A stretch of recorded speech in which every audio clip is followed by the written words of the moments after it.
अस्सलामुअलैकुम। Drug mafia का godfather नानाका अपने ज़ाती महल के बेडरूम में तनहा बैठा हुआ था। वो जिस्मानी तौर पर तनहा था, मगर उसके अंदर टेलीपैथी जाने वाले पहुंचे हुए थे। वो टेलीपैथी जाने वाले Byron Todd, Harvey, Baker Bright और साइमन थे। बायरन कह रहा था, नानाका तुम्हें यकीन नहीं आ रहा है। मुझे भी ये सुनकर यकीन नहीं आया था कि हेलीकॉप्टर में मार्ली के साथ फराद बैठा हुआ है। मैं अपने आलाकार के जरिए गोली चलाकर मार्ली को जख्मी करना चाहता था, लेकिन ऐसा करने में नाकाम हो रहा था। वो आलाकार मेरी गिरफ्त से फिसल रहा था। तब मुझे तस्लीम करना पड़ा कि टेलीपैथी के इस मुकाबले में सबकत ले जाने वाला फरहादी हो सकता है। नानाका ने कहा, जिस वक्त तुम्हारे आलाकार ने खुद पर गोली चलाई, उन्हीं लम्हात में तुम उसके रिवॉल्वर का रुख मालिया फरहाद की तरफ कर सकते थे। सॉरी नानाका, मैं टेलीपैथी के हथकंडे तुम्हें समझा नहीं पाऊंगा। मैं और हार्वे काफ़ी अरसे से ख्याल-ख्वानी कर रहे हैं, उसकी मुख्तलिफ टेक्निक को समझ रहे हैं, मगर फरहाद हम सब के मुकाबले में बहुत पुराना खिलाड़ी है। मैं समझ नहीं पाया कि उस आलाकार के दिमाग में उसने कैसी चाल चली थी कि मेरी गिरफ्त उस पर कमज़ोर हो गई।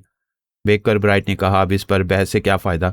इस मसले पर गौर किया जाए कि फरहाद उस विच लेडी के साथ रहेगा तो क्या आइंदा भी हमारे हमले नाकाम रहेंगे। नानाका ने कहा, अभी मार्ली पर बहुत ज़बरदस्त हमला किया गया था। उस हेलीकॉप्टर के अंदर ना वो किसी दवा से बच सकती थी, ना दवा से। कोई टेलीपैथी जानने वाला भी हमारे आलाकार के दिमाग में पहुंचकर उसे नहीं बचा सकता था, मगर फरहाद ने बचा लिया। तुम सब इस नाकामी का तज्जिया करोगे तो फरहाद के हथकंडे समझ में आएंगे। मिस्टर नानाका, तुम फिक्र न करो, वो हमारे एक हमले से बच गई। आज रात वो अपने किले के अंदर रहकर भी नहीं बचेगी, कल सुबह मुर्दा पाई जाएगी।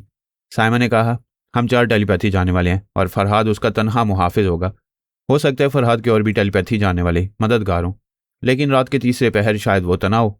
हार्वे ने कहा, उसके 10 मददगार होंगे तब भी फर्क नहीं पड़ेगा। हम उस किले के अंदर मार्ली के 20 मुसल्लह गार्ड्स को हिप्नोटाइज कर चुके हैं। वो हमारे हुक्म पर हर तरफ से गोलियों की बौछार करेंगे तो वहां मार्ली के साथ फरहाद भी मारा जाएगा। यूं समझो कि वो खुद ही मरने के लिए किले के पिंजरे में पहुंच गया है। नानाका ने कहा, मुझे आज रात का बेचैनी से इंतजार है। रात तो हो ही चुकी है, लेकिन आधी रात के बाद जब तुम तमाम टेलीपैथी जाने वाले किले के अंदर अपने आलाकारों को हरकत में लाओगे, तब देखा जाएगा कि हम उस दूसरे हमले में किस हद तक कामयाब हो सके हैं। बायरन टोड ने कहा, अब हम जा रहे हैं, आधी रात के बाद तुमसे रब्ता करेंगे। वह सब नानाका के दिमाग से चले आए। बायरन टोड ने अपने तीनों साथियों को अपने अंदर बुलाया, फिर कहा, हमारे सामने बहुत बड़ा चैलेंज है। हमने 20वीं सदी में अपने नाम का सिक्का जमाने वाले और 21वीं सदी में नया चैलेंज बनकर आने वाले फरहाद अली तैमूर को ललकारा है। अगर हमने उसे जेर ना किया तो वो हम सबको मिटा डालेगा, हमारे वजूद को धुआं बनाकर फिजा में तहलील कर देगा। हार्वे ने कहा, तुमने हेलीकॉप्टर में मार्ली पर हमला किया था। इस हमले ने फरहाद को और ज़्यादा मोहतात बना दिया होगा। पता नहीं वो हमें फांसने के लिए कैसे कैसे जाल बिछा रहा होगा। वो हमें कैसे फांसेगा? हम उससे हज़ारों मील दूर बैठे उसकी मार्ली और उस पर हमले कर रहे हैं और करते रहेंगे। वो हमारी परछाई तक भी नहीं पहुंच सकेगा। बायरन टोड ने कहा, फरहाद और सोनिया की मक्कारियों को कोई समझ नहीं पाता है। वो अजीब उलझाने वाली चालें चलते हैं। इब्तदा में उनकी चालें कुछ होती हैं, लेकिन नताइज कुछ और ही बरामद होती हैं। माजी में जब फरहाद और सोनिया एक्शन में रहा करते थे तो बड़े बड़े खतरनाक दुश्मन कहीं रुपोश रहने में अपनी आफियत समझते थे। बेकर ब्राइट ने कहा, वो हम सब के हवास पर इस कदर छा गया है कि हम अपने मंसूबों को और मुस्तहकम बनाने के बजाय एक दूसरे के सामने उसके कसीदे पढ़ रहे हैं। बायरन टोड ने कहा, आज रात का मंसूबा बहुत ही ठोस है। उस पर अमल करते वक्त अगर हमसे कोई गलती नहीं होगी तो माली और फरहाद हराम मौत मारे जाएंगे। अगर आधी रात तक हम में से किसी के जहन में कोई नई और बेहतरीन तदबीर आएगी तो हम उस पर गौर करेंगे। अगर वो काबिल अमल होगी तो हम उस पर अमल भी करेंगे। अब हम हांगकांग के वक्त के मुताबिक रात 1 बजे एक दूसरे से रब्ता करेंगे। बेकर ब्राइट ने कहा, जाते जाते मैं एक अहम इतला देना चाहता हूँ। स्कॉटलैंड यार्ड के आला ओहदेदार शिवानी ने ट्रांसफार्मर मशीन का नक्शा हासिल कर लिया।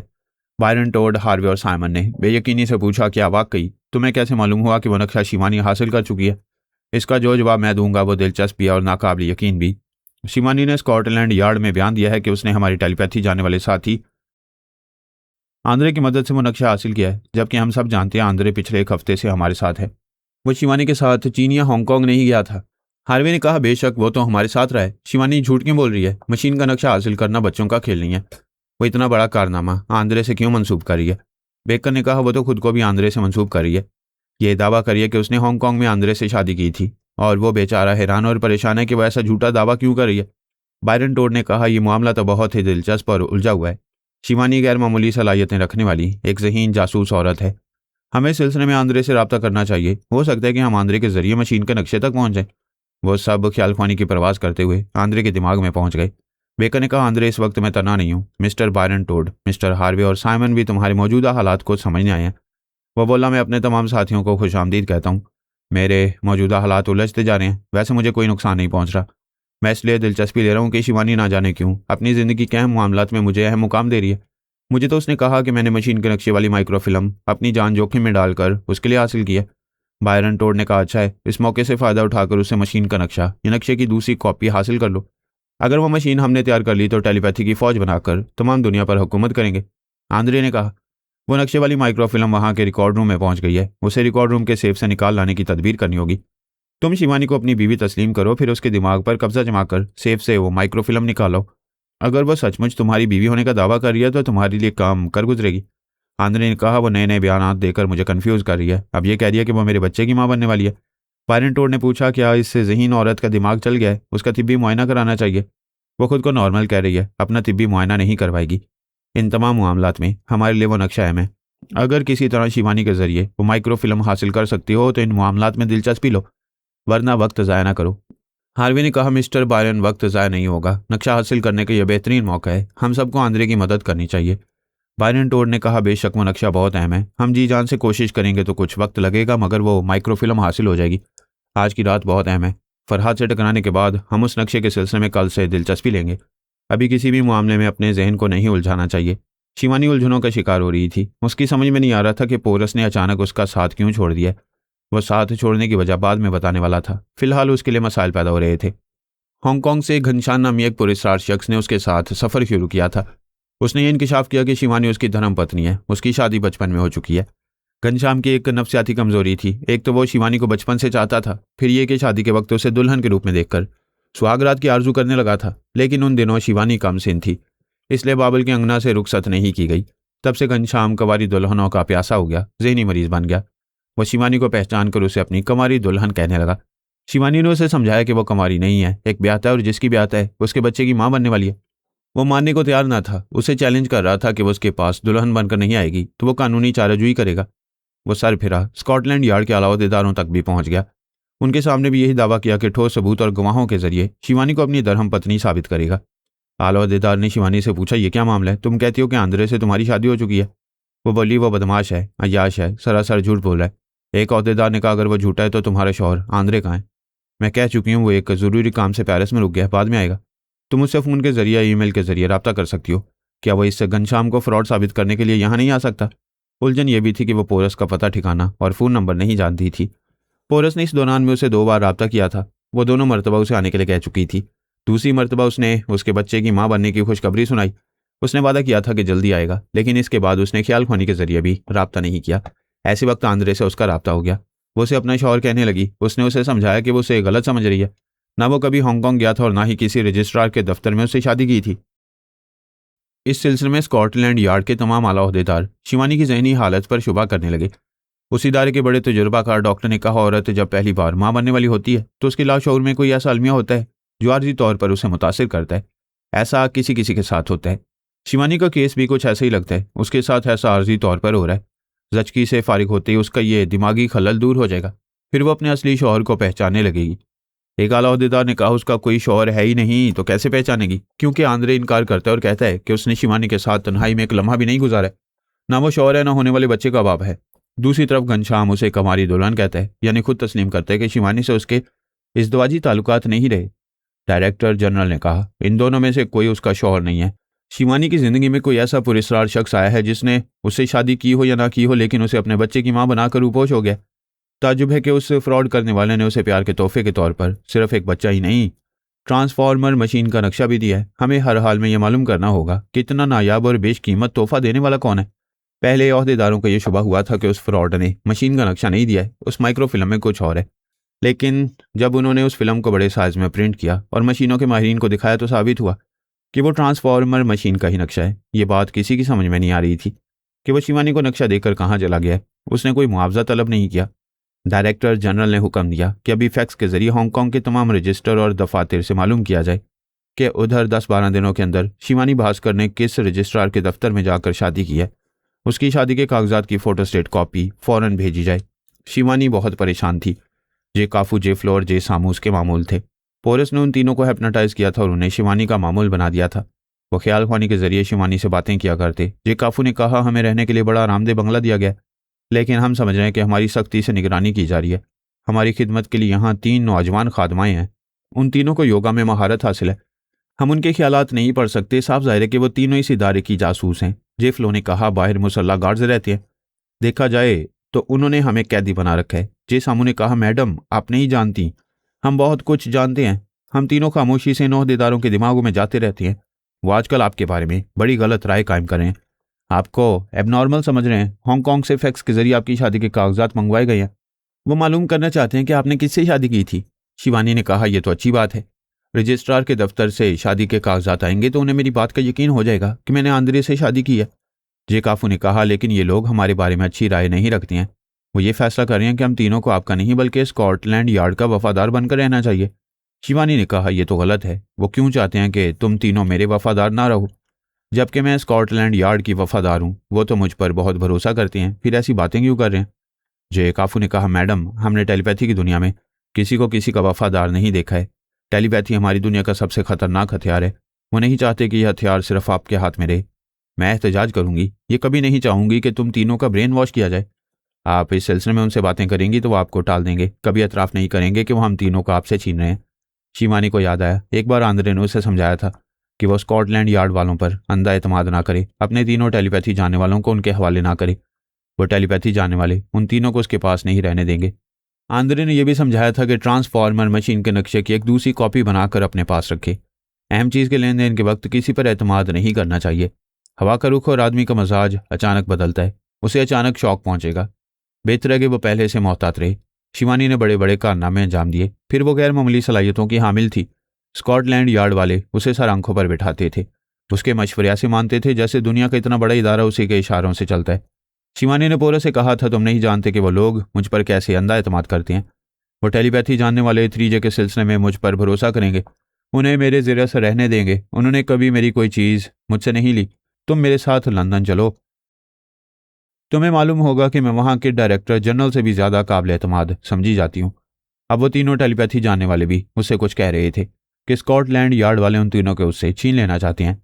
जे सामू ने कहा, मैडम आप हमारी तरह टेलीपैथी जानती तो इनके दिमागों में घुसकर इनके चोरी इरादों को मालूम कर लेती। फिर भी आपकी आंखें गैर मामूली हैं, आप जिसे देखती हैं उसकी पेशानी गर्म हो जाती है और वो आपके सामने सच बोलने लगता है। जे फ्लो ने कहा, यहाँ डायरेक्टर जनरल के साथ 5 आला ओहदेदार हैं, उनकी खुफिया मीटिंग होती रहती है। वही 6 अफराद आपको एबनॉर्मल समझते हैं और हमें इस इदारे का महकूम बनाने की प्लानिंग कर रहे हैं। शिवानी ने कहा, डायरेक्टर जनरल पिछले 3 दिनों से ना तो मेरे सामने आ रहा है, ना मुझे मुलाकात का वक्त दे रहा है। वो सिर्फ फ़ोन पर गुफ्तगू करता है। अब कभी एक बार भी उनमें से किसी का सामना होगा तो मैं अपनी गैर मामूली आंखों के जरिए उनके अंदर की बात उगलवाऊंगी। मैडम, डायरेक्टर जनरल और वो 5 वाला ओहदेदार जब तक हमें अपना गुलाम नहीं बना लेंगे तब तक आपके सामने नहीं आएंगे। वो अच्छी तरह जानते हैं कि आप उन्हें सच बोलने पर मजबूर कर देंगी। शिवानी थोड़ी देर तक सोचती रही, फिर बोली, तुम तीनों मेरे दिमाग में रहो, मैं अभी उससे बात करती हूँ। उसने फ़ोन के जरिए डायरेक्टर जनरल से रब्ता किया, फिर कहा, मैं अभी आपसे मिलना चाहती हूँ। मैडम शिवानी, मैं तुमसे पहले भी कह चुका हूँ, आजकल बहुत मसरूफ़ रहने लगा हूँ, मैं अभी कई दिनों तक मुलाकात नहीं कर सकूँगा। मिस्टर DG, आखिर बात क्या है? इस इदारे के 5 ऐसे आला ओहदेदार हैं जो मुझसे मिलने से कतरा रहे हैं, आपकी तरह मसरूफियत का बहाना करते रहते हैं। डायरेक्टर जनरल ने कहा, तुम ये कहना चाहती हो कि मैं भी तुमसे बहाने कर रहा हूँ? मैं भला तुमसे क्यों कतराऊंगा, फुर्सत मिलते ही तुमसे ज़रूर मिलूंगा। तुमने 15 दिनों की छुट्टी ली है, अपनी छुट्टियाँ एंजॉय करो, हम सबको अपना काम करने दो। शिवानी ने उन 5 आला ओहदेदारों से भी बारी बारी रब्ता किया, उन्होंने भी इसी तरह का जवाब दिया। जे काफू ने कहा, देखा मैडम, आपने हमारा ब्रेन वॉश करने की तैयारियां की जा रही हैं। आप माइक्रोफिल्म दे चुकी हैं। जब वो हम तीनों को भी आपसे छीन कर अपनी कस्टडी में ले लेंगे और हमें अपना गुलाम बना लेंगे, तब शायद वो आपके रूबरू आकर मुलाकात करेंगे। वह तीनों ख्याल ख्वानी के जरिए उससे बातें कर रहे थे। ऐसे वक्त फ़ोन की घंटी बजने लगी। शिवानी ने रिसीवर उठाकर कहा, हेलो, शिवानी स्पीकिंग। दूसरी तरफ से DG ने कहा, हेलो शिवानी, मैं तुम्हारा DG बोल रहा हूँ, हांगकांग से तुम्हारी शादी के सिलसिले में रिपोर्ट आई है। शिवानी ने कहा, थैंक्स गॉड, अब आप लोगों को यकीन आ जाएगा कि आंद्रे से मेरी बाकायदा शादी हो चुकी है और वो घनश्याम झूठा और फरेबी है। DG ने कहा, उन दोनों को गोली मारो, उन दोनों में से कोई तुम्हारा शौहर नहीं है। हमें हैरान है कि तुमने शादी किसी से की है और नाम किसी और का ले रही हो। मैं नहीं समझी, आप क्या कहना चाहती हैं? मैडम शिवानी, हांगकांग के रजिस्ट्रार के पास से आई हुई फैक्स रिपोर्ट मेरे सामने रखी हुई है और उसमें तुम्हारे शौहर का जो नाम लिखा हुआ है, उस नाम ने हम सबको चौंका दिया है और हमें तशवीश में मुब्तला कर दिया है। मेरे निकाहनामे में ऐसा किसका चौंका देने वाला नाम लिखा हुआ है कि आप जैसे आला ओहदेदार तशवीश में मुब्तला हो गए हैं? क्या वहाँ किसी शैतान का नाम लिखा हुआ है? हाँ, शैतान का ही नाम लिखा हुआ है। शैतानों के शैतान पोरस का नाम दर्ज है। कौन पोरस? क्या फरहाद अली तैमूर के बेटे का नाम लिखा हुआ है? हाँ, यही नाम और यही वल्दियत लिखी हुई है, पोरस अली सन ऑफ फरहाद अली तैमूर। वो हैरानी से बोली, नहीं, ये कैसे हो सकता है? मैंने कभी पोरस की सूरत नहीं देखी, कभी उसकी आवाज़ नहीं सुनी। उससे रजिस्ट्रार ने गलत निकाहनामा फैक्स किया है। हमारे हांगकांग के सुराग रसा नादान बच्चे नहीं हैं। उन्होंने खुद रजिस्ट्रार के दफ्तर में जाकर वहां तुम्हारा नाम पढ़ा है। तुम्हारे नाम के साथ तुम्हारे शौहर का नाम पोरस अली वल्द फरहाद अली तैमूर लिखा हुआ है। ये कैसे हो सकता है, जबकि मैं आंद्रे के साथ शादी करने के लिए उस दफ्तर में गई थी? मैडम, टेलीपैथी की दुनिया में ऐसे ही अजीबोगरीब तमाशे होते हैं। हम समझ रहे हैं कि तुम्हारे साथ हांगकांग में क्या हुआ था, यहाँ लंदन में क्या हो रहा है और आगे क्या होने वाला है। ऐसी कुछ बातें हमारी समझ में आ रही हैं। तुम्हें स्कॉटलैंड यार्ड की अदालत में तलब किया जा रहा है। कल सुबह 10 बजे हाजिर हो जाओ और इस सवाल का जवाब देने के लिए तैयार रहो कि तुम फरहाद की बहू बनकर हमारे खिलाफ कैसी कैसी साजिशें कर रही हो। दूसरी तरफ से फ़ोन बंद कर दिया गया। 3G में से एक ने कहा, मैडम, आपको बड़ा मान था कि यहाँ सबसे ज़्यादा आप पर भरोसा किया जाता है। ये लोग तो आपको एक साजिश करने वाली औरत समझ रहे हैं। जे सामू ने कहा, जब आपके साथ ऐसा सलूक किया जा रहा है तो ये हमारे साथ ना जाने क्या करेंगे। शिवानी को बड़ी शिद्दत से अपनी तौहीन का एहसास हुआ। उसने गुस्से से मुट्ठियां भींच लीं। पोरस ने कहा था, वो तुम्हारी कोई छोटी सी भूल को भी मुआफ नहीं करेंगे। तुम एक गलती करोगी तो तुम्हारे पिछले तमाम कारनामों को भूलकर तुम्हारा मुहासबा किया जाएगा। ट्रांसफार्मर मशीन एक खजाना है। तुम अपने एक हाथ पर खजाना और दूसरे हाथ पर 3 टेलीपैथी जानने वालों को ले जा रही हो, मगर जल्दी तुम वहां से खाली हाथ वापस आओगी। पोरस कोई नजूमी नहीं था, उसने पेशगोई नहीं की थी। महज अपने तजुर्बात की रोशनी में कहा था कि वो कभी धोखा खा सकती है, और शिवानी ने दावे से कहा था कि वो कभी धोखा नहीं खाएगी। पोरस ने उसे एक अच्छा सबक सिखाने के लिए लंदन पहुंचने से पहले अलहदगी इख्तियार कर ली थी। वो जानता था कि शादी के सिलसिले में एक शौहर की हैसियत से उसका नाम स्कॉटलैंड यार्ड वालों को मालूम हो जाएगा। फिर शिवानी के खिलाफ शुबहात मुस्तहकम होते जाएंगे और उस पर से एतमाद खत्म हो जाएगा। और ये तो समझ में आने वाली बात थी कि उन तीनों टेलीपैथी जानने वालों को शिवानी की कस्टडी से ले लिया जाएगा। इस तरह ये बात वाज़ेह हो जाएगी कि वो 3J के सिलसिले में शिवानी पर भरोसा नहीं कर रहे हैं। पोरस का दावा दुरुस्त हो रहा था। शिवानी तस्लीम कर रही थी कि उसने पोरस की बात ना मानकर बहुत बड़ी गलती की है। माली का हेलीकॉप्टर किले के अंदर बने हुए एक हेलीपैड पर उतर गया। मैं उसके साथ बैठा हुआ वहां का अंदरूनी मंजर देख रहा था। बहुत ही वसी और किला था। उसके बेशुमार मुसल्ला गार्ड्स हेलीपैड के चारों तरफ फौजी अंदाज में लड़ खड़े हुए थे। माली हेलीकॉप्टर से बाहर आई तो सब उसे सलूट करने लगे। इसमें कोई शुबा नहीं था कि वो वहां की बेताज मलका थी। उसके मुसल्ला गार्ड्स किले के अंदर और बाहर हजारों की तादाद में थे। वो जदीद हथियारों से लेस बाकायदा एक फौज थी, लेकिन वो उसे आर्मी नहीं कहती थी, सिक्योरिटी गार्ड्स कहा करती थी। वो किला इतना बड़ा था कि वहां के मैदान में जंगी मशकें भी हुआ करती थी। मैं माली के साथ सिक्योरिटी गार्ड्स के दरमियान से गुजरता हुआ किले के अंदर उसके ज़ाती महल में आया। उस महल में बावर्दी मुलाजिम और कनीज़ें थीं। माली मुझे एक बहुत ही खूबसूरत सी ख्वाबगाह में लेकर आई। मुझे बोली, यहाँ तुम्हारी ज़रूरत का सामान मौजूद है। किसी चीज़ की कमी हो तो तुम मुलाजिम को हुक्म दो, वो फ़ौरन हाजिर करेंगे। गुसल वगैरह से फारिग हो जाओ, फिर हम खाने की मेज़ पर मिलेंगे। मैंने पूछा, ये बहुत खूबसूरत और बड़ी ही रोमान परवर ख्वाबगाह है, क्या मैं यहाँ तन्हा रहूँगा? मैं उसे शरारत और शौखी से देख रहा था। वह मुंह फेर कर बोली, मेरे महल में हसीन तरीन कनीज़ हैं, जिसे बुलाओगे वो चली आएगी। वह जाने लगी, मानो उसके आगे आगे चल रही थी। मैंने कहा, मैं इस ख्वाबगाह में मानो के साथ रात गुजारूंगा। वह पलट कर बोली, मानो मेरे साथ रात गुजारती है, ये मेरे बगैर नहीं रहती और मैं मानो के बगैर नहीं रहूंगा। इस हिसाब से हम तीनों एक दूसरे के बगैर नहीं रहेंगे, फिर क्या ख्याल है? उसने मुझे घूर कर देखा। मानो ने दरवाजे पर से म्याऊं कहा, जैसे पूछ रही हो रुक क्यों गई। वो उसके पीछे चली गई। उसके जाते ही 2 हसीन कनीज़ें मुस्कुराती हुई आई। मैंने कहा, बहुत हसीन और लाजवाब हो, मगर मुझे माफ़ करो, किसी मुलाजिम को भेज दो। वो दोनों सर झुकाकर चली गईं। चंद सेकंड के बाद एक मुलाजिम ने आकर झुककर सलाम करते हुए कहा, खादिम हाजिर है, हुक्म करें। मैंने कहा, तुमने मुझे झुककर सलाम किया है, क्या तुम्हें बताया गया है मैं मुसलमान हूँ? यस सर, मैडम का हुक्म है कि मुसलमान कनीज़ें और हम मुसलमान खादिम आपकी खिदमत के लिए हाजिर आ करें और आपके लिए इस्लामी तर्ज के खाने पकवाए जाएँ। उसने मेरे हुक्म से एक बड़ी सी अलमारी खोली। इसमें मुख्तलिफ़ किस्म के मर्दाना मलबूसात थे। मैंने अपने लिए एक लिबास का इंतखाब किया, फिर खादिम से कहा, यहाँ मौजूद रहो, मैं शावर लेकर आ रहा हूँ। वो बादब खड़ा रहा। मैं बाथरूम के अंदर गया। दरवाजे को बंद करने के बाद खादिम के ख्यालात पड़े। वो दूसरे मुलाजिम की तरह मैडम मार्ली का वफादार था। उससे किसी तरह का नुकसान नहीं पहुंच सकता था। मैं गुसल करने के दौरान में मार्ली के पास पहुंच गया। वो अपनी एक शाही तर्ज की ख्वाबगाह में थी। इस ख्वाबगाह के अंदर 2 लेडी सिक्योरिटी गार्ड्स थीं और दरवाजे के बाहर 2 मर्द सिक्योरिटी गार्ड हमा वक्त मौजूद रहते थे। मैं मार्ली के जरिए उन चारों गार्ड्स के दिमागों में बारी बारी पहुंच गया। फिर मैंने अपने एक मातियत सुराग रसां को मुखातिब करते हुए कहा, मैं मार्ली के साथ किले के अंदर पहुंच गया हूँ, मुझे बताओ तुम सब यहाँ क्या कर रहे हो? वो मुझे रिपोर्ट पेश करने लगा। उसकी रिपोर्ट के मुताबिक किले के अंदर 400 मुसल्ला गार्ड्स थे। बाकी गार्ड्स की ड्यूटी किले के बाहर रहा करती थी। बाबा साहब के दायरे से तकरीबन 100 सुराग रसां आ गए थे। उन्होंने उन 100 गार्ड्स को हैप्नाटाइज किया था, जो किले के अहम मोर्चों पर रात के वक्त ड्यूटी पर रहा करते थे। उन्हें हैप्नाटाइज करते वक्त पता चला कि दुश्मनों ने भी उन पर बड़ी उजलत से मुख्तसर सा तनवीमी अमल किया था। अब उनके अमल से निजात पा चुके थे, लेकिन हमारे तनवीमी अमल के मुताबिक वो दुश्मन टेलीपैथी जानने वालों पर यही जाहिर करने वाले थे कि वो उनके मामूल है। आधी रात के बाद ऐन वक्त पर जब हमारे सुरागरसां उनके दिमागों को एक मखसूस सिग्नल देते तो फिर वह दुश्मनों के मामूल ना रहते, उनके किसी हुक्म की तामील ना करते। हमारे तमाम सुरागरसां बड़ी जहानत और मुस्तादी से किले के तमाम गार्ड्स को अपने ज़ेरे असर ला रहे थे। आधी रात तक 400 गार्ड्स को हैप्नोटाइज करना मुमकिन नहीं था। उन्होंने यह तय किया था कि निहायत ही मुख्तसर से तनवीमी अमल के जरिए बाकी गार्ड्स के दिमागों को मुकफ़ल कर दिया जाएगा ताकि दुश्मनों को किसी के दिमाग में जगह न मिले। मैंने पूछा, यहाँ मेरे और माली के अतराफ़ जो मुलाजिम और कनीज़े और चंद खास बॉडीगार्ड्स रहेंगे, क्या उनके दिमागों को मुकफ़ल किया जा रहा है? उसने जवाब दिया, अभी रात की ड्यूटी पर आने वाले मुलाजमीन और सिक्योरिटी गार्ड्स तक पहुंचा जा रहा है, उनके दिमागों को लॉक किया जा रहा है। आप लोगों की आमद पर नए गार्ड्स ड्यूटी पर आए हैं, हम अभी एक एक के दिमाग में पहुंच रहे हैं। मैंने उसे माली की 2 लेडी सिक्योरिटी गार्ड्स और 2 मर्द गार्ड्स के दिमागों में पहुंचा कर कहा, ये चारों सुबह तक यहाँ ड्यूटी देते रहेंगे, पहले इन चारों को अपने ज़ेरे असर ले आओ। मैंने गुस्सल से फारिग होने के बाद एक नया लिबास पहना, फिर माली से कहा, मैं तैयार हूँ, हम कब मिल रहे हैं?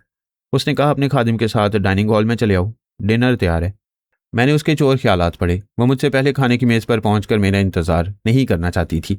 उसकी मालिकाना शान शौकत का तकाजा था कि पहले मैं वहां पहुंचकर उसका इंतज़ार करूं। ऐसा सोचते वक्त वह भूल जाती थी कि मैं उसके ख्यालात पढ़ता रहता हूं। वह मेरी मर्जी के मुताबिक अपनी ख्वाबगाह से निकलकर एक शाहाना तर्ज की डाइनिंग टेबल के पास आई। वहां बावर्दी कनीज़ें बादब खड़ी हुई थीं। मुझे वहां ना देखकर उसे मायूसी हुई। मैंने सोच के ज़रिए कहा, आराम से बैठ जाओ और मेरा इंतज़ार करो, मुझे मर्द का इंतज़ार करने वाली औरत अच्छी लगती है। वो अंदर ही अंदर तिल मिलाकर रह गई। कनीज़ों के सामने किसी वजह के बगैर गुस्सा नहीं दिखा सकती थी। वो सोच के ज़रिए बोली, मैं दुश्मनों में गिरी हुई हूँ, तुम मेरी इस मजबूरी से फ़ायदा उठा रहे हो, मेरी इंसल्ट कर रहे हो। मैं ऐसा ना करता तो तुम करती। तुम चाहती थी कि मैं पहले यहाँ आकर बैठूँ और मलका आलिया का इंतज़ार करूँ। मैं तुमसे दोस्ती कर रहा हूँ, तुम्हारे काम आ रहा हूँ, मगर तुम मुझे खुद से कमतर देखने की आरजू करती रहती हो। मैं सोच के ज़रिए बातें करता हुआ उसके पास आ गया। एक बहुत लंबी सी मेज़ पर अनवा इकसाम के खाने चुने गए थे। मेज़ के एक सिरे पर वो बैठी हुई थी। कनीज़ों ने मुझे दूसरे सिरे पर बिठाने के लिए रहनुमाई की। वो इतनी लंबी मेज़ थी कि हम दोनों के दरमियान तकरीबन 20 फुट का फासला था। कई कनीज़ें हम दोनों की पसंद के मुताबिक डिशें उठाकर पेश करने लगी। माली ने कहा, तुम पहले शख्स हो जो यहाँ मेहमान बनकर आए हो, तुम्हारे दीन और दस्तूर के मुताबिक ये खाना तैयार कराया गया है। मैं उसके दिमाग में था, वो सोच के ज़रिए बोल रही थी। मैंने कहा, तुमने पूरी तरह हमारे दस्तूर का ख्याल नहीं रखा है। वो बोली, कोई कमी हो तो बोलो, अभी पूरी की जाएगी। हमारे दस्तूर के मुताबिक मेज़बान अपने हाथों से मेहमान को खाना पेश करता है, तुम्हें खुशदिली से मुस्कुराते हुए डिशें पेश करना चाहिए। ये मुलाजमों और कनीज़ों का काम है। मैं कनीज़ नहीं हूँ, मेहमान नवाजी कर सकती हूँ, खिदमत नहीं कर सकती, ये मेरी शान के खिलाफ है। दूसरे लम्हे वो उठकर खड़ी हो गई। आसपास खड़ी हुई कनीज़ें पीछे हट गईं। उसने मेज़ पर से एक डिश उठाई, परेशान होकर सोचने लगी, ये मैं क्या कर रही हूँ। वो ऐसा नहीं करना चाहती थी, लेकिन एक डिश उठाकर बड़े नाजो अंदाज से चलती हुई मेरी तरफ आने लगी। सोच के जरिए कहने लगी, ये क्या कर रहे हो? मैंने कभी ऐसा नहीं किया, मेरी इंसल्ट ना करो।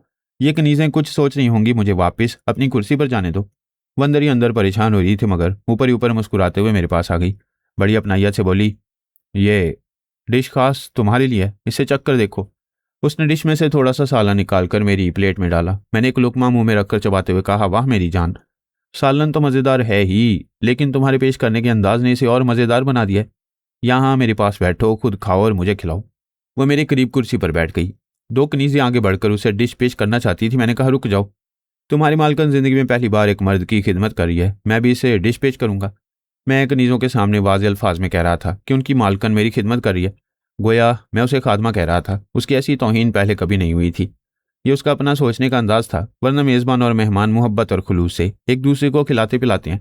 उस वक्त वह मजबूर थी, मेरे साथ बैठकर खा रही थी और मुझे खिला रही थी। उस वक्त उसने कई बार सोचा कि गुस्सा दिखाए, झुंझलाकर प्लेटें उठाकर फेंकना शुरू कर दे, यूं कनीज़ों पर रोब जमाते हुए वहां से चली जाए, लेकिन मैंने उसे ऐसे तमाम मनफी ख्यालात से बाज रखा। वह अंदर ही अंदर कुड़ती रही, लेकिन मेरी मर्जी के मुताबिक बज़ाहिर मुस्कुराकर बोलती रही।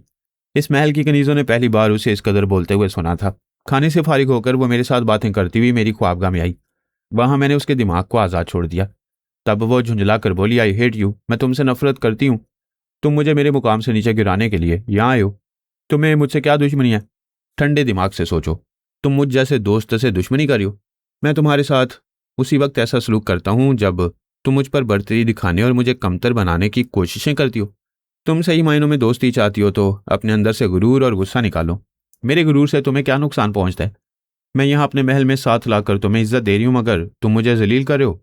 मैं कह चुका हूँ, मैं सिर्फ ऐसे ही वक्त तुम्हारे मजाज के खिलाफ कुछ करता हूँ जब तुम ख्वामख्वाह मुझसे बरतर होने की कोशिशें करती हो। अगर ये बात तुम्हारी समझ में नहीं आएगी तो तुम आइंदा भी जिल्लतें उठाओगी। अपनी इज्जत रखना चाहती हो तो दिमाग ठंडा रखो, मेरे सामने कभी गुरूर ना दिखाओ। अब जाओ यहाँ से।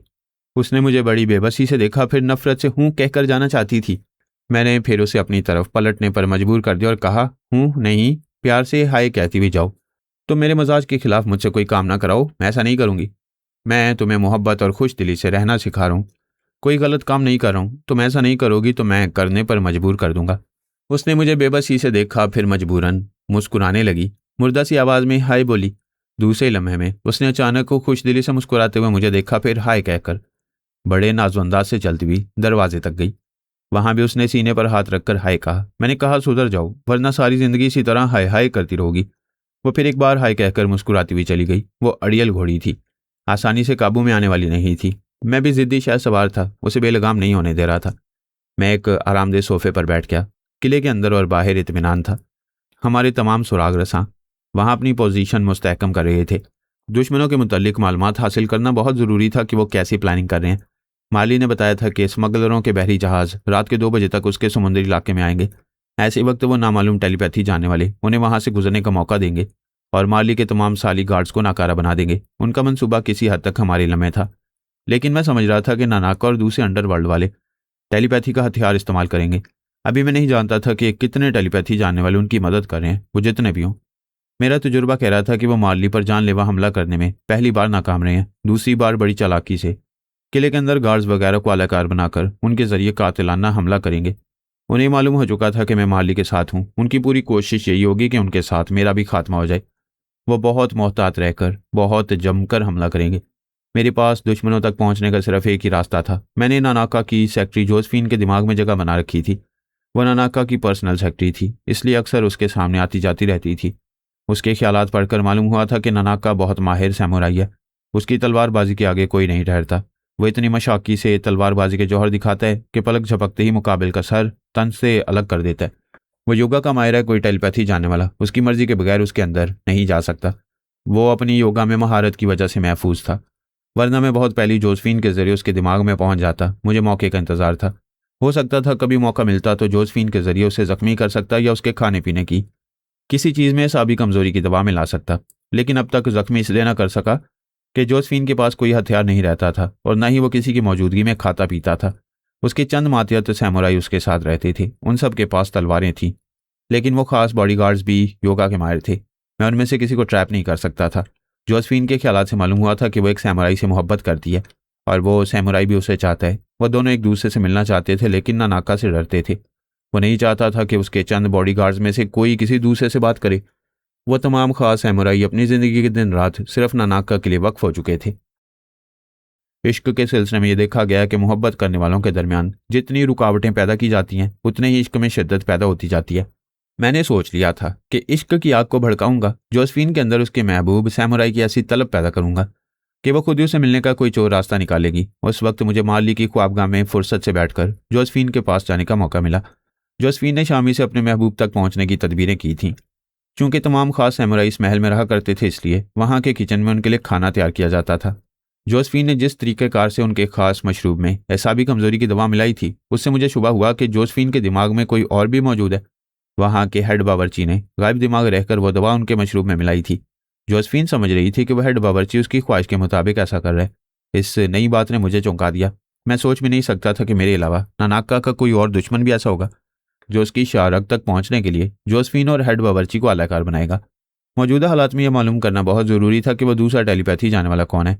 वो नानाका की खोपड़ी के अंदर क्यों पहुंचना चाहता है।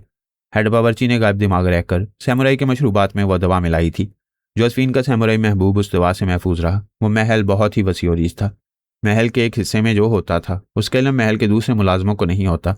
जोसेफिन ने नानाका की ख्वाबगाह में अपने महबूब से मुलाकात की। वह अब तक दूर ही दूर से एक दूसरे को देखते रहे थे। पहली बार तन्हाई में एक दूसरे का सामना हुआ। जोसेफिन दौड़कर उससे लिपट गई। वो भी प्यासा था। दोनों मोहब्बत का इजहार करते हुए एक दूसरे से कुछ ना कुछ बोलते रहे और प्यार के नशे में गुम होते रहे।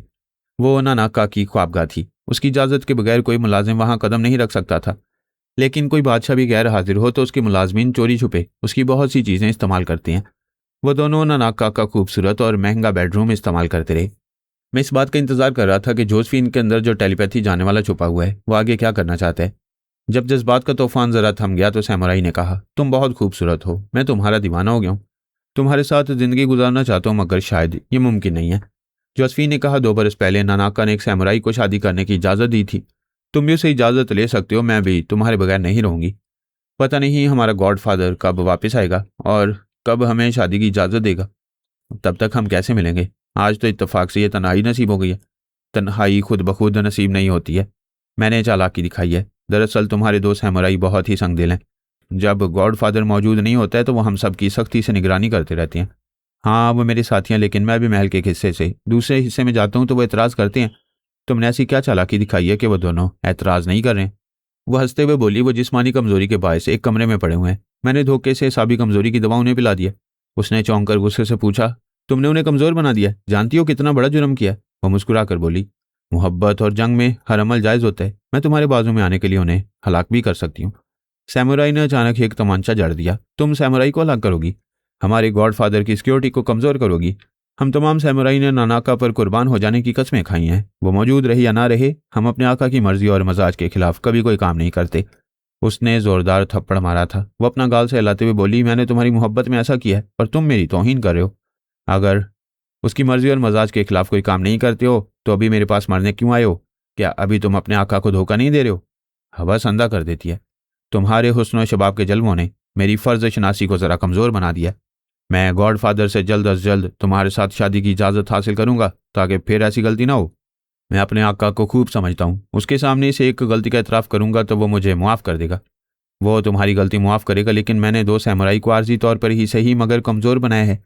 ये बात उसे मालूम होगी तो वह मुझे मुआफ़ नहीं करेगा, अपनी तलवार से मेरी गर्दन उड़ा देगा। ऐसा नहीं होगा, मैं तुम्हारे लिए मुआफ़ी मांग लूंगा। वो संग दिल है मगर रहम दिल भी है। मैं 3 बरसों से यहाँ मुलाजमत कर रही हूँ। तुम बाद में आए हो। मैंने कई बार उसकी बेरहमी देखी है। वो किसी न किसी बहाने अपनी तलवार की प्यास इंसानी खून से बुझाता है। मैं तुम्हें समझाती हूँ कि किसी खुशफहमी में ना रहना। उसे कभी ना बताना कि मैंने 2 सैमुराई को आर्जी तौर पर कमज़ोर बनाया था। सॉरी, ये गॉडफादर की सिक्योरिटी का मामला है और मैं सिक्योरिटी का अहम हिस्सा हूँ। मैंने कसम खाई है, अगर सच बोलने पर वह मुझे मौत की सज़ा देगा तो मैं उसके सामने सर झुकाकर जान दे दूंगा। क्या तुम पागल हो? ख्वामखा जान दोगे? अगर ऐसा ही है तो मुझे मोहब्बत के जाल में क्यों फंसाया था?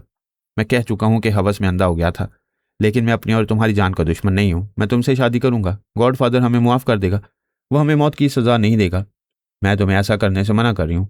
अगर तुम गॉडफादर से ये कहना चाहते हो कि मैंने उसके 2 सैमुराई को कमज़ोर बनाया है तो मैं आज सुबह होने से पहले यहाँ से फ़रार हो जाऊंगी। अगर मैं तुम्हें फ़रार होने का मौका दूंगा तो ये अपने आका से गद्दारी होगी। तुम कहीं नहीं जाओगी। मैं जाऊंगी। हराम मौत मरने के लिए यहाँ नहीं रहूंगी। मैं नहीं जानती थी तुम इतने अहमक वफादार हो। वो वहां से जाना चाहती थी। सैमुराई ने एक उल्टा हाथ उसके मुंह पर रसीद किया। वो पीछे की तरफ लड़खड़ाई और एक सोफे से टकराकर गिर पड़ी। सैमुराई ने अपनी पुश्ते से बंधी हुई नियाम के अंदर से तलवार खींचकर निकाली, फिर कहा, तुम्हें मर जाना चाहिए। जिंदा रहोगी तो तुम्हारा हुस्न शबाब मुझे रिझाता रहेगा, बार बार अपने आका को धोखा देने पर मजबूर करता रहेगा। तुम्हारे बाद फिर कोई हसीना मिल जाएगी। आइंदा मैं किसी हसीना की खातिर अपनी वफादारी पर आंच नहीं आने दूंगा। कमरे की रोशनी में तलवार की धार चमक रही थी। वो सहम कर बोली, ठहरो, बेशक मेरी गर्दन उड़ा दो, लेकिन तुम कैसे सैमुराई हो? तुम्हें तो ये ट्रेनिंग दी गई है कि किसी निहत्थे पर वार ना करो, उसे भी हथियार देकर बराबर का मुकाबला करो। मैं तुम्हें चैलेंज करती हूँ, मुझसे मुकाबला करो। वो हकारत से बोला, तुम तलवारबाजी में मेरा मुकाबला करोगी? तुम्हारे खानदान में कभी किसी ने तलवार पकड़ी है? पूछते क्या हो, मर्द के बच्चे हो तो मुझे एक तलवार दो, मैं तुम्हारे होश उड़ा दूंगी। वो दोनों हाथों से अपनी तलवार थामे हुए था। उसने कमरे में चारों तरफ नजरें दौड़ाईं। वहां कोई दूसरी तलवार नजर नहीं आ रही थी। उसने कहा, मैं तुम्हारी यह हसरत जरूर पूरी करूंगा, यहाँ इंतजार करो, मैं दूसरी तलवार लेकर आता हूँ। वो वहां से पलटकर दरवाजे तक गया, फिर बोला, ये ना समझना कि मेरे जाते ही तुम्हें फरार होने का मौका मिल जाएगा। मैं तुम्हारी जैसी चालाक लुमड़ियों को खूब समझता हूँ। ये कहकर उसने दरवाजे को बाहर से बंद कर दिया, उसे कमरे में कैद कर दिया। वहां से बाहर निकलने का कोई रास्ता नहीं था। वह मार खाने के बाद फर्श पर पड़ी हुई थी। मुस्कुराते हुए उठकर खड़ी हो गई। वह नानाका की मौजूदगी में कई बार उसके बेडरूम में आ चुकी थी। उसने देखा था कि वह अपने हथियार कहाँ हिफाजत से रखता है। उसके स्टोर रूम में तलवारें, रिवॉल्वर और राइफलें रखी हुई थी। उसने गन उठाकर उसके मैगजीन को चेक किया, फिर इसे लेकर बेडरूम में वापस आई। एक कुर्सी को उठाकर दरवाजे की तरफ रुक करके बैठ गई। उस कुर्सी की पोश तो खौफनाक इंसानी चेहरे से मुशाबहत रखती थी। ऐसा दिखाई देता था कि किसी का मुंह खुला हुआ है और 2 आंखें अपने शिकार का इंतजार कर रही हैं। वो कुर्सी पर एक पाँव उठाए और दूसरा पाँव फर्श तक फैलाए, एक हाथ में गन लिए बैठी हुई थी। सैमुराई दरवाजा खोलकर अंदर आते ही झिठक गया। उसके हाथ में 2 तलवारें थीं। जोसेफीन के हाथ में एक गन थी। वो उसका निशाना लेते हुए बोली, एक गन के साथ 2 क्या 200 तलवारें ले आओ, तब भी मरोगे। वो एक कदम आगे बढ़कर बोला, तुमने बराबर का मुकाबला करने की बात की थी और अब मकारी दिखा रही हो। वो मुस्कुराकर बोली, मैंने पहले भी कहा था, अब भी कह रही हूँ, मोहब्बत और जंग में सब जायज़ है। वो गुस्से से दौड़ता हुआ तलवार से हमला करने के लिए आगे आया। करीब पहुंचने से पहले ही ट्रैकर दबाकर ठाई की आवाज़ के साथ गोली चली। वो चलकर फर्श पर गिरा और तड़पने लगा। अचानक जोसेफीन ने मुझे मुखातिब किया, फरहाद, इतनी देर से तमाशा देख रहे हो, क्या मेरी मदद नहीं कर सकते थे? आखिर यहाँ रहकर क्या कर रहे हो? मैं मार्ली के महल के एक बेडरूम में बैठा ख्यालख्वानी कर रहा था। हैरानी से उछलकर खड़ा हो गया। ये सोच भी नहीं सकता था कि जोसेफीन अपने अंदर मेरी मौजूदगी को समझती रही है। मैंने हैरानी से पूछा, तुमने कैसे समझ लिया कि मैं यहाँ मौजूद हूँ? तुम्हारे चोर ख्यालात बता रहे हैं कि तुम किसी की मौजूदगी महसूस नहीं कर रही हो। वो बोली, मगर तुम समझ रहे हो कि मेरे अंदर कोई दूसरी ख्यालख्वानी करने वाली हस्ती मौजूद है। मैंने कहा, अच्छा मैं समझ गया, ये जोसेफीन नहीं बल्कि दूसरी हस्ती बोल रही है। तुम कौन हो?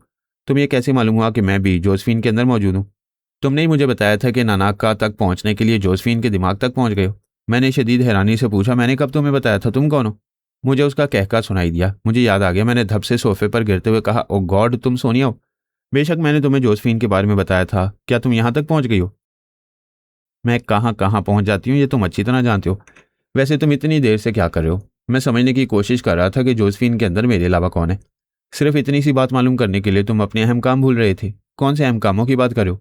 तुम इससे मालूम कर चुके हो कि दो सैमुराई को एसाबी कमजोरी में मुब्तला किया गया है। तुम उनके दिमागों में जाकर उन्हें हैप्नोटाइज करके मामूल बना सकते थे, मगर तुमने ऐसा नहीं किया। मैं जोसेफीन के अंदर रहकर मालूम करना चाहता था कि तुम इसके जरिए और क्या कुछ करने वाली हो।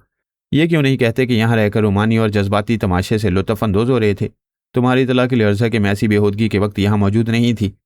उन दो सैमुराई के दिमागों में जाकर उन्हें हैप्नोटाइज कर रही थी। वह बहुत ज़्यादा कमज़ोरी में मुब्तला नहीं है।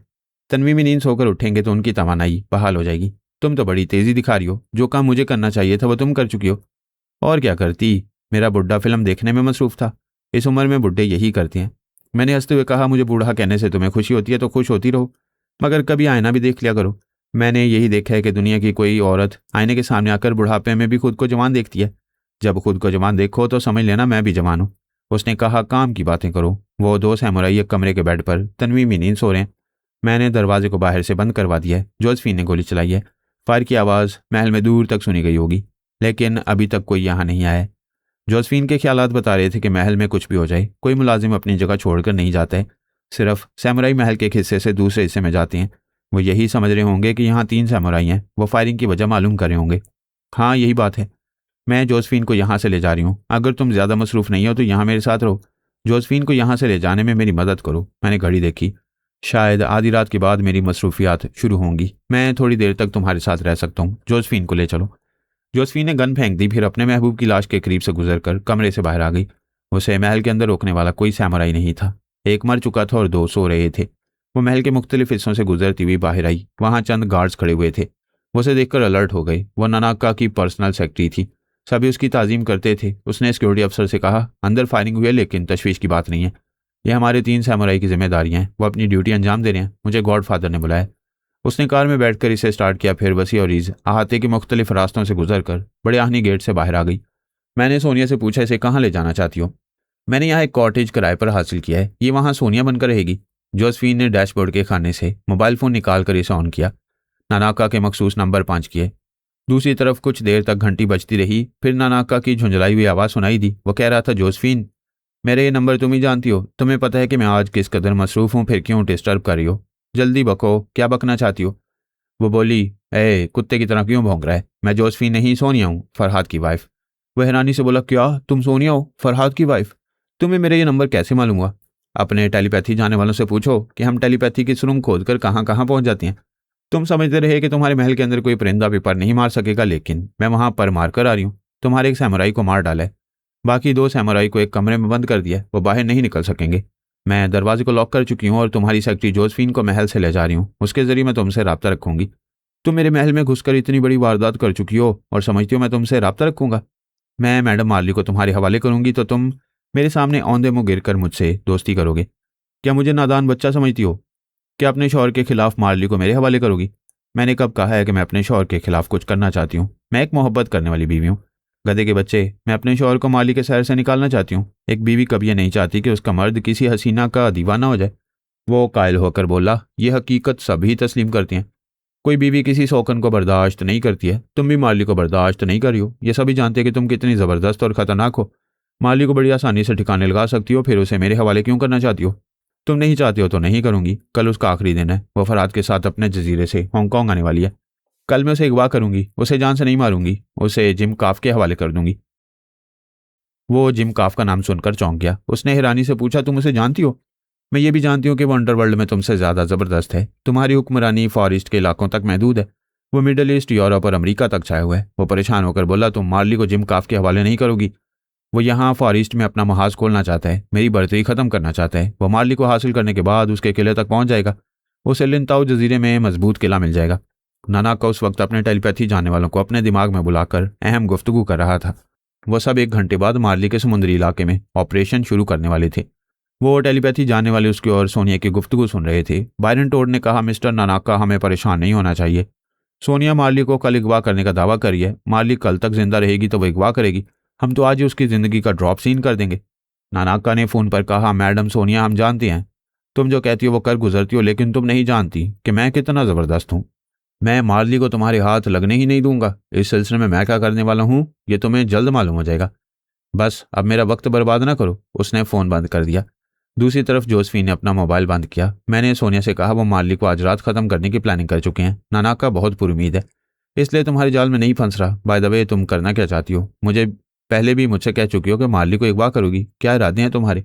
जब इरादे पूरे होंगे तब देख लेना। इतनी देर साथ रहे, बड़ी मेहरबानी है तुम्हारी। आप जाओ। मैं दिमागी तौर पर अपनी जगह हाजिर हो गया। आधी रात हो चुकी थी। मैंने मार्ली के पास पहुंचकर देखा, वो अपने मामूल के मुताबिक सो गई थी। उसके 2 जनाना और मर्दाना गार्ड्स जाग रहे थे। इस महल के मुंतज़िम आला को बता दिया गया था कि आज रात किले पर खतरात मंडलाते रहेंगे, लिहाजा उसे जागते रहना चाहिए। महल का पूरा स्टाफ जाग रहा था। वो एक दूसरे से कह रहे थे, किले के अंदर हमेशा सख्त पहरा लगा रहता है और आज तो कुछ ज्यादा ही सख्ती है। भला इतने मजबूत किले में कौन नुकसान पहुंचाने आ सकता है? वहां सभी टेलीपैथी के बारे में नहीं जानते थे, मगर जो जानते थे वो कह रहे थे, ख्यालख्वानी करने वाले पाताल में और समुंदर की तह में पहुंच जाते हैं। इंसानी दिमागों में घुसकर बड़े से बड़े मजबूत किले को फतह कर लेते हैं। टेलीपैथी के बारे में ऐसा कहने वाला एक मुसल्ला गार्ड अपनी जगह से उठकर बोला, मैं महल के अंदर एक चक्कर लगा कर आता हूँ, हमें बारी बारी अंदर जाना चाहिए। वो वहां से चलता हुआ महल के अंदर आ गया। अंदर भी कई मुसल्ला गार्ड्स जाग रहे थे और अपनी अपनी जगह मुस्ताद खड़े थे। बाहर से आने वाले गार्ड ने एक कॉरिडोर में आकर वहां खड़े हुए गार्ड से कहा, कोड वर्ड। दूसरे गार्ड ने आहिस्तगी से कहा, मेरा नाम हार्वे है। बाहर से आने वाले गार्ड ने कहा, मैं बायरन टोड हूँ। मैं अपने बेडरूम में टहल रहा था। माली के अंदर पहुंचकर बोला, मलका आलिया, तुम्हारी नींद में खलल पड़ रहा है, मगर क्या किया जाए, जागते रहना जरूरी है। जब मौत आएगी तो हमेशा के लिए सो जाना। उसने आंखें खोलकर नींद की हालत में इधर उधर देखा। सामने वॉल क्लॉक में रात का 1 बजा था। वो नागवारी से बुड़बुड़ाई, न जाने बेवक्त मेरी आंख क्यों खुल गई है। वो फिर आंखें बंद करना चाहती थी। मैंने उसकी आंख खोल दी। नींद में थी, उसकी समझ में नहीं आ रहा था। उसने फिर आंखें बंद की। मैंने फिर खोल दी। वो ज़ेर लब बोली, ये क्या हो रहा है? मेरी आंख बंद क्यों नहीं हो रही है? आप क्यों खुल रही है? फिर वह चौंक कर उठ बैठी और सोच के जरिए बोली, फरहाद, क्या तुम मौजूद हो? हाँ, मैं तुम्हारे बाप का नौकर नहीं हूं कि जागता रहूं और तुम सोती रहो। लैंग्वेज प्लीज, तुम बात बात पर मेरी इंसल्ट करने लगे हो। मैं कह चुका हूं, जब भी गुरूर और बर्तरी दिखाओगी तुम्हारे साथ ऐसा ही सलूक करूंगा। मैंने अभी कोई बर्तरी नहीं दिखाई, मैं तो सो रही थी। क्या मेरा सोना भी तुम्हें बुरा लगता है? तुम्हारी नींद मुझे कमतरी का एहसास दिला रही है। जैसे मैं तुम्हारा बॉडीगार्ड हूं, मैं जागता रहूंगा, तुम सोती रहोगी। मलका आलिया, सुबह उठकर देखेंगी कि उस बॉडीगार्ड ने तमाम दुश्मनों को भगा दिया है। सॉरी, तुमने ही कहा था कि किले के अंदर और बाहर मुकम्मल हिफाजती इंतजाम हैं। मैंने सोचा था रात 2 बजे तक सोकर उठ जाऊंगी। स्मगलरों के जहाज अमूमन इसी वक्त मेरे इलाके से गुजरती हैं। तुम आज तक अपने जैसे मुजरिमों से निमटती आई हो, पहली बार टेलीपैथी जानने वालों से साबका पड़ रहा है। उनकी चालों को भी समझना सीखो। उन्होंने चैलेंज किया है कि आज रात तुम स्मगलरों के जहाज़ों को नहीं रोक सकोगी। तुमने यह समझ लिया कि उनकी तमाम कार्रवाइयां बाहर होंगी। तुम्हारे मुसल्ला गार्ड्स हमेशा की तरह उन्हें वहां से गुजरने नहीं देंगे और मैं उनके टेलीपैथी जानने वालों के इक़दामात का तोड़ करूंगा। वो बोली, हाँ, इतने मुकम्मल हिफाजती इंतजामात हैं तो क्या मुझे सोना नहीं चाहिए? दुश्मन टेलीपैथी जानने वाले यही चाहते हैं कि तुम मुतमईन रहो, क्योंकि तुमने अंदरूनी हमलों के बारे में नहीं सोचा है। अगर सोचा भी है तो तुम्हें अपने नाइट गार्ड्स वगैरह पर पूरा भरोसा है। क्या वो टेलीपैथी जानने वाले उनके दिमागों में घुसकर तुम्हारे बेडरूम में नहीं आएंगे? मेरी बात खत्म होते ही कहीं से फायरिंग की आवाज़ सुनाई दी। वो चलकर बिस्तर पर बैठ गई, मानो उसके पास हो रही थी। वो भी चौंक कर उठी और बुराती हुई बंद दरवाजे की तरफ देखने लगी। रात की खामोशी में 2 बार फायरिंग की आवाज़ सुनाई दी थी। फायरिंग महल के अंदर हुई थी। मार्ली छलांग लगाकर बिस्तर से फर्श पर आई। फिर उसने एक अलमारी खोलकर एक शॉट गन निकाली, इसे चेक किया, फिर दरवाजे की तरफ देखती हुई बोली, फरहाद, क्या दुश्मन मेरे महल में फायरिंग कर रहे हैं? क्या अब तुम्हें अकल आ गई है? तुम तो 2 बजे तक सोने वाली थी, अभी तुम्हें सोना चाहिए। मुझे ताने ना दो, प्लीज़ बताओ महल में क्या हो रहा है? अभी तुम गाँव, तुमने मुझे रात गुजारने के लिए एक अलग कमरा दिया था, मैं उस कमरे में हूँ। हम एक ही कमरे में होते तो तुम्हें यह गन उठाने की ज़रूरत ना पड़ती। तुम मुझे प्यार से संभालती रहती, मैं दुश्मनों को संभालता रहता। यहाँ दुश्मन घुसे आ रहे हैं, तुम शौकी और जिंदा दिली दिखा रहे हो। क्या तुम यहाँ नहीं आ सकते? अब अकल आ रही है, अब बुला रही हो ताकि मैं गोलियां खाऊं और वफात पाकर तुम्हारे पास पहुंचूं।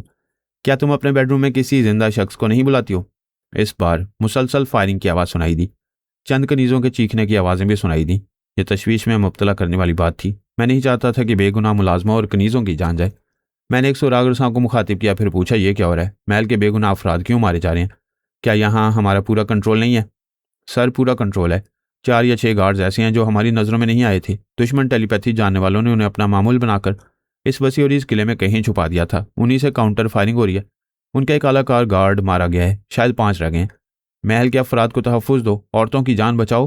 क्या माली के बेडरूम की तरफ गड़बड़ है? दुश्मन छुपते छुपाते और फायरिंग करते हुए माली की ख्वाबगाह की तरफ जा रहे हैं। मैंने दूसरे सुरागर साहब को मुखातिब किया, फिर पूछा, महल के अंदर हिफाजत की जिम्मेदारी तुम्हारी थी, फिर यहाँ क्या हो रहा है? मैंने औरतों की चीखें सुनी हैं। सर, यहाँ की किसी औरत को कोई नुकसान नहीं पहुंचा है। वो अपने ही गार्ड्स को देखकर खौफ से चीख पड़ी थी। हम जब चाहेंगे ये फायरिंग रोक देंगे, लेकिन आपने हुक्म दिया था कि उन दुश्मन ख्याल खोनी करने वालों को मैडम मार्ली तक पहुंचने दिया जाए। अभी जल्द ही काउंटर फायरिंग का यह ड्रामा अपने क्लाइमैक्स तक पहुंचने वाला है। मैं मार्ली का ये गुरूर तोड़ना चाहता था कि वो किले में सख्त हिफाजती इंतजाम के साथ रहती है। वहां कोई दुश्मन भी उसे नुकसान नहीं पहुंचा सकेगा। टेलीपैथी जानने वाले दुश्मनों से कुछ परेशान हो गई थी, लेकिन किसी हद तक मुतमईन भी थी, क्योंकि उसके खास बॉडीगार्ड्स योगा के माहिर थे। दुश्मन उनके जरिए उसकी जान नहीं ले सकते थे। अब उसके होश उड़ रहे थे। उस वक्त मैं नहीं जानता था कि दुश्मन टेलीपैथी जानने वालों की तादाद कितनी है। वो सिर्फ 4 थे, Byron Todd, Harvey, Baker Bright और साइमन। उन्होंने शाम से अब तक कई गार्ड्स को आलाकार बनाया था। आधी रात के बाद उन्हें पता चला कि वो तमाम गार्ड्स उनके आलाकार नहीं रहे। मेरी तरफ से उनके अमल का तोड़ किया जा चुका है। उन चारों ने भी चालाकी दिखाई। महल के अंदर 6 गार्ड्स को अपना मामूल बनाने के बाद कहीं छुपा रखा था। अब वो बाहर आए थे। उनमें से 2 मारे गए थे, बाकी 4 के अंदर वो चारों टेलीपैथी जानने वाले समाये हुए थे। माली की ख्वाबगाह पर तड़ातड़ फायरिंग होने लगी। उन्होंने लॉक तोड़कर दरवाजे पर लात मारी। वो एक धड़ाके से खुल गया। माली छलांग लगाकर एक अलमारी की आड़ में चली गई, वहां से फायरिंग करने लगी। वो चारों छुप छुप कर फायर करते हुए फर्श पर इंगते हुए ख्वाबगाह के अंदर पहुंच गई। माली जवाबी फायर कर रही थी, लेकिन वो कब तक फायरिंग कर सकती थी? उसकी गन खाली हो गई। वो मौत से नहीं डरती थी, लेकिन यूं बेबसी से मरना भी नहीं चाहती थी। उसने परेशान होकर आवाज़ दी, फरहाद, तुम कहाँ हो? मगर जहां भी हो यहाँ नहीं आ सकोगे। सभी को अपनी जान प्यारी होती है, मगर मैं मरूंगी तो तुम्हारे रिकॉर्ड में यह दाग लग जाएगा कि तुम मेरी हिफाजत ना कर सके। महल के कई मुसल्ला गार्ड्स उसकी ख्वाबगाह के सामने आ गए। अंदर से एक आलाकार ने चीख कर कहा, मैं बायरन टोड बोल रहा हूँ। मैडम मार्ली के बेडरूम में हम तमाम टेलीपैथी जाने वाले मौजूद हैं।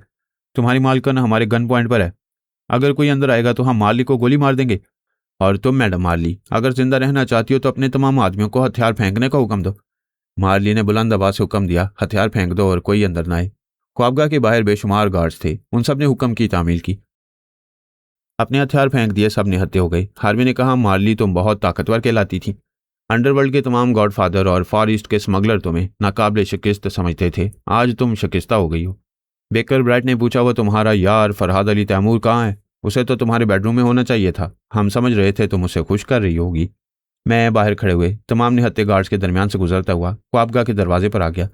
फिर दोनों हाथ उठाकर बोला, मुझे देखो, मैं निहत्था हूँ। दोस्त और दुश्मन अच्छी तरह जानते हैं कि मैं अपने पास कभी हथियार नहीं रखता। मैं अंदर आ रहा हूँ। जो मुझे गोली मारना चाहे मार सकता है। वो चारों मुझे बड़ी तवज्जो से देख रहे थे। मैं आराम से चलता हुआ मार्ली के पास आया। फिर उसकी कमर में हाथ डालकर अपनी तरफ खींचता हुआ बोला, तुम्हारी मर्जी के बगैर कोई तुम्हें हाथ नहीं लगा सकता, और मैं सबके सामने तुम्हें सीने से लगा रहा हूँ। ये चारों दुश्मन भी खुश हो रहे हैं कि तुम्हारे गुरूर का सर नीचे हो रहा है। बायरन टोड ने हंसते हुए कहा, हमने सुना था कि मैडम मार्ली फौलाद है। कोई इस फौलाद को मोड़ नहीं सकता, झुका नहीं सकता। तुमने इस हद तक इसे झुका लिया है, ये बहुत है, क्योंकि ये हमारा माल है। हम इसकी ख्वाबगाह में आकर इसके चीथड़े उड़ाएंगे। मैंने मार्ली को खुद से अलग करते हुए कहा, बाय द वे, तुम चारों के आने से ये तो मालूम हो गया कि नानाक्का के 4 टेलीपैथी जाने वाले कौन है। तुम में से एक खुद को बायरन टोड कह रहा था, दूसरा हार्वे और तीसरा बेकर ब्राइट। चौथे का नाम भी मालूम हो ही जाएगा। क्या तुम लोगों को ऐसा नहीं लगता कि मलिकुल मौत ने तुम्हारे नाम सुन लिए हैं, तुम्हारी बू सूंघ ली, और अब ये किसी दिन किसी वक्त भी तुम्हारी शारक तक पहुंच जाएगा? तुम्हारे बारे में यही मशहूर है, एक मामूली सा सुराग मिलते ही तुम अपने दुश्मनों की जड़ों तक पहुंच जाते हो। मगर अफसोस, जिंदा रहोगे तो पहुंचोगे। मैंने हंसते हुए कहा, हाँ, ये तो मैं भूल ही गया था कि तुम चारों मुसल्ला और मैं तुम्हारे निशाने पर हूं। लेकिन कैसे टेलीपैथी जाने वाले गधे हो? इतना नहीं जानते कि जब तक टेलीपैथी का ट्रैगर ना दबाया जाए, दुनिया की किसी बंदूक से गोली नहीं चलती। तुम चारों में से जो भी गोली चला सकता है वो चलाए। एक तवील मुद्दत के बाद फरहाद अली तैमूर निशाने पर आए। दिल में कोई हसरत ना रहे, शूट मी। मैं मार्ली के सामने ढाल बनकर खड़ा हो गया।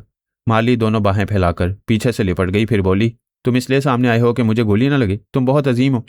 तुम्हारे जैसा चालबाज मैंने कभी नहीं देखा। मैं तस्लीम करती हूँ कि तुम मुझसे बरतर हो। मैंने कहा, बाद में तस्लीम करती रहना। ये तो देखो, बंदूकें इनके पास हैं, लेकिन ट्रैगर दबाने वाली उंगली मेरे पास है। बेचारे टेलीपैथी जाने वाले हैरान परेशान है कि अब तक चारों गार्ड्स उनके अलग कार थे, अब क्यों नहीं रहे। फिर मैंने उन्हें मुखातिब किया, hi Byron Todd, Harvey, Baker Bright, अगर मैं चाहता तो तुम में से कोई यहाँ के किसी एक गार्ड को भी अपना अलकार ना बना पाता, लेकिन मैंने जानबूझकर तुम सबको ये मौका दिया था। मुझे मालूम करना था कि तुम लोग कौन हो और कितनी तादाद में हो। मेरे मकसद पूरा हो चुका है। अब घर जाकर अपने माँ बाप से कहना कि वो तुम्हारी सलामती के लिए दुआएं मांगते रहें। अब जाओ। ये चारों अलकार अपनी सांस रोकेंगे। दूसरी बार तुम यहाँ के किसी भी गार्ड के अंदर नहीं आ सकोगे। मेरी बात खत्म होते ही उन चारों ने सांसें रोक ली। फिर चंद सेकंड के बाद सांसें लेकर मुस्कुराने लगे। उनमें से एक ने कहा, सर हमने उन्हें भगा दिया, अब उनमें से कोई इस किले के अंदर नहीं आ सकेगा। मैंने माली से कहा, अपने गार्ड्स को हुक्म दो, खतरा टल गया है, अपने हथियार उठा लें। माली खुशी से उछलकर मेरे सामने आई, फिर मेरी गर्दन में बाहें डालकर बोली, तुम फातिह आजम हो, तुम्हें कोई शिकस्त नहीं दे सकता। मैं सबके सामने इतराफ़ करती हूँ कि तुम मेरे भी सिकंदर आजम हो। फिर उसने दरवाजे की तरफ पलट कर कहा, अपने हथियार उठा लो। आज से इस किले का मालिक और तुम्हारा आका फरहाद अली तैमूर है। तुम सब अपने आका के अहकामात की तामील करते रहोगे। मैंने कहा, हमने किले के अंदर आने वाले दुश्मनों को नाकाम बना दिया है, लेकिन अभी किले के बाहर हमले होने वाले हैं। स्मगलरों के जहाज़ हमारे इलाके से गुजरने वाले हैं, उनकी कोशिशों को नाकाम बनाना है। लिहाजा तुम सब मोहतात और मुस्ताद रहो। हमें उनके तमाम जहाज़ों को समुद्रों में डुबोना है। वो सब अपने हथियार उठाकर मेरे सामने फौजी अंदाज में एड़ियाँ बजाकर अलर्ट हो गए। फिर सब ने मुझे सलूट किया। मैंने भी उनके जवाब में फौजी अंदाज में सलूट किया। फिर कहा, dismiss, you may go now. मैं ये मेरे साथ ही तुम्हारे दिमागों में आते जाते रहेंगे। वो सब चले गए। मानो बेड पर बैठी हुई थी। उसने उठकर मेरी तरफ देखते हुए बड़ी अपनाइयत से म्याऊं कहा। मैंने मुस्कुराकर अपने दोनों बाजू फैलाए। वो चलकर मेरी आगोश में आ गई। माली ने दरवाजे को बंद करते हुए कहा, कमबख्तों ने फायरिंग करके लॉक तोड़ दिए हैं, क्या ख्याल है अभी इसकी मुरम्मत करा ली जाए? हम किसी दूसरे बेडरूम में रात गुजार लेंगे। रात गुजारने वाली बात बड़ी ही जानअंगेज थी, लेकिन उस रात में हर लम्हे दिमागी तौर पर हाजिर रहना चाहता था। मैंने कहा, दरवाज़ा खुला रहने दो, कल दूसरा लॉक लग जाएगा। अभी उन जहाज़ों के इंतजार में हमें जागते रहना है। उसकी ख्वाबगाह में शीशे की एक बहुत खूबसूरत अलमारी थी। उसमें दुनिया की बेहतरीन और महंगी शराब की बोतलें थीं। वो उसे खोलते हुए बोली, आज मैं बहुत खुश हूँ। तुमने मेरे दुश्मनों को ऐसा मुंह तोड़ जवाब दिया है कि जिसकी उन्हें कभी उम्मीद नहीं होगी। वो एक बोतल और शीशे के दो नाजुक से जाम लेकर सोफों के पास आई, फिर उन्हें सेंटर टेबल पर रखती हुई बोली, आओ हम जश्न मनाएंगे। मैंने एक सोफे पर बैठते हुए मानो को अपनी आगोश में सहलाते हुए कहा, मानो तुम्हारी ये मालकन बहुत मूडी है। मैं कह रहा हूँ आज रात बेदार रहना चाहिए, होशियार रहना, और ये अपने साथ मुझे भी मदहोश करना चाहती है। क्या मुझे पीना चाहिए? उसने गुराकर माली को देखा, फिर मुझे देखकर म्याऊं कहा। माली ने कहा, मानो तुम बड़ी नमक हराम हो, फरहाद की गोद में जाकर मुझ पर गुरा रही हो। मैंने कहा, अपनी मानो की गुराहट को समझो, ये तुमसे ज्यादा समझदार है, पीने से मना कर रही है। मैंने तुम्हें पीने के लिए यूं ही कह दिया है, वरना जानती हूँ योगा के माहिर हो, शराब को हाथ नहीं लगाओगे। वैसे एक बहुत बड़ी नेमत से महरूम हो। हाय, ये भी क्या चीज़ है? उसने अपने लिए एक जाम बनाया। मैंने कहा, मैं इस नेमत से महरूम नहीं हूँ। कोई चैलेंज करे तो कई बोतलें पी जाता हूँ, मगर नशा नहीं होता। मेरी योगा की सलाहियत कायम रहती है। तुम डींगे मारे हो, ये भी कोई यकीन करने की बात है कि कई बोतलें पी जाओगे और नशा नहीं होगा? मैंने उसकी बोतल को उठाया, उसे खोलकर मुंह से लगाया, फिर घटाघट पीने लगा। वो ताज्जुब से देखने लगी। माजी में मेरे और मेरे बेटों के साथ तकरीबन एक जैसे वाक़यात पेश आए थे। हमें जहरीली औरतों से पाला पड़ा था, उनके जहर ने हमें जहरीला बना दिया था।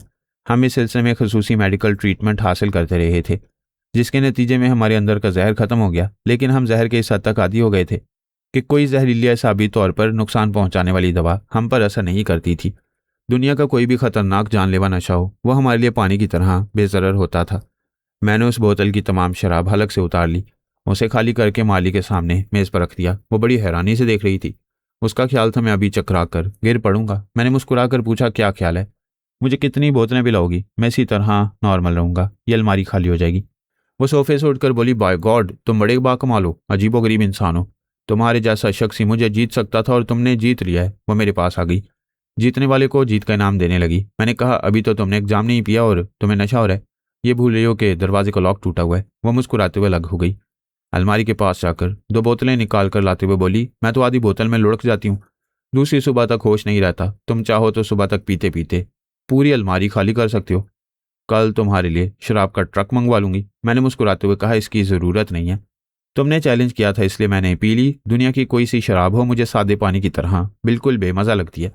जब मज़ा ही ना हो तो पीने का फ़ायदा क्या है। उसने एक जाम पिया और अब दूसरा पी रही थी। मैं चाहता था कि वो पीती रहे और मदहोश होकर सो जाए। वो बेदार रहकर मुझे अपने साथ मसरूफ़ रखती और मैं जज्बाती मसरूफियात से परहेज़ कर रहा था। वो पीती रही और बोलती रही। ये वही मगरूर हसीना थी जो किसी से बोलती नहीं थी, मगर अब टेप रिकॉर्डर की तरह बोले जा रही थी। 5 या 6 पैग में ही आउट होने लगी। आखिरी पैग पूरा न पी सकी।